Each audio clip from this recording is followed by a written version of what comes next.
I call, do you hear me?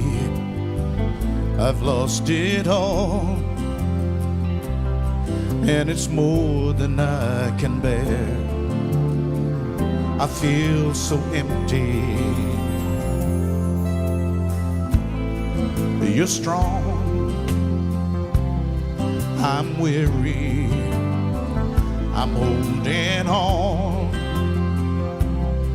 but I feel like giving in.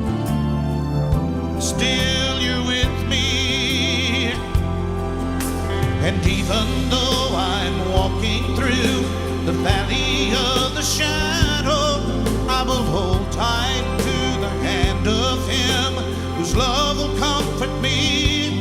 And when all hope is gone and I've been wounded in the battle, He is all the strength that I will ever need. Oh, He will carry me.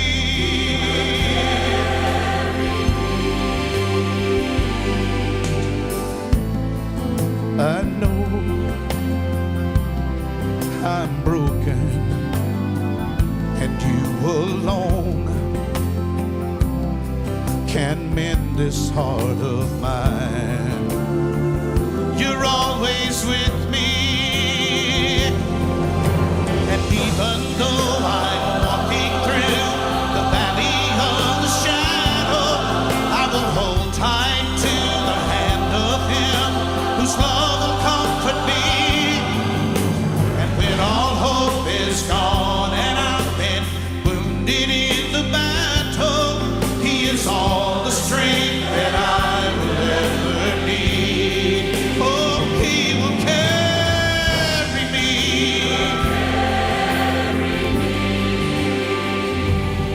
And my fear was the house was going to collapse. And the whole time, the only thing I could think of was, how am I going to save my son? You know, we shouldn't have been there. My wife was in the process of telling him, you know, things you don't ever want to have to tell your child. Mommy and Daddy will always love you no matter what happens. You just, even if we're not here, you have to go on, you know, and we'll always be with you.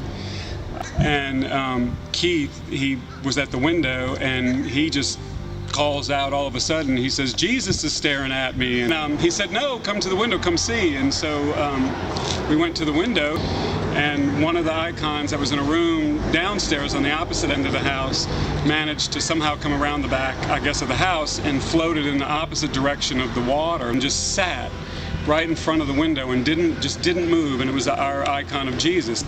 A boat floated right behind the icon, and it was a very small boat, but it was big enough to fit my wife and my sister-in-law and my son on, and Keith and I could have held on to the sides. When we went out, there was someone's statue of Mary kneeling up facing my house praying. Wasn't ours, but she was there. At the back of the house was somebody's DVD, The Passion of Christ, and in the front of the house was the icon of Jesus, and the boat stayed. Everything else left, but those things stayed. So we knew that we were protected and we were surrounded, and it was a miracle, because I just never ever wanted anything like that to happen and put my child through that. And it was the grace of God that we were saved. We shouldn't have been able to walk out of that house. I began to pray and ask God what was happening here, and question God about the purpose of all this, and why was this happening, and where was God in all this. About a week or two later, when some volunteers from Minnesota had come down here to help us clean out the sanctuary, one of the volunteers was in there, and he said, come here, I want to show you something. It's kind of unusual, kind of an amazing thing. He said, look at this hymnal. This hymnal was buried under the water in some mud right on the side of a pew that was turned over. And I looked down at the hymnal, and the hymnal was opened up to this song, When the Storms of Life Are Raging. And this is what he says: when the storms of life are raging, stand by me. When the storms of life are raging, stand by me. When the world is tossing me like a ship on the sea, thou who rulest wind and water, stand by me. And that's exactly what happened. I realized when I read that God was answering me and was saying to me, Bill, I was there. during the entire time. And now look around you at all these volunteers. I'm still here.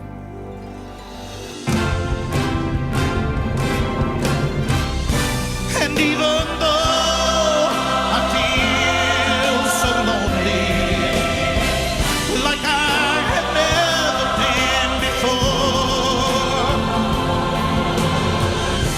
you never said it would be easy, but you said you'd see me through the storm.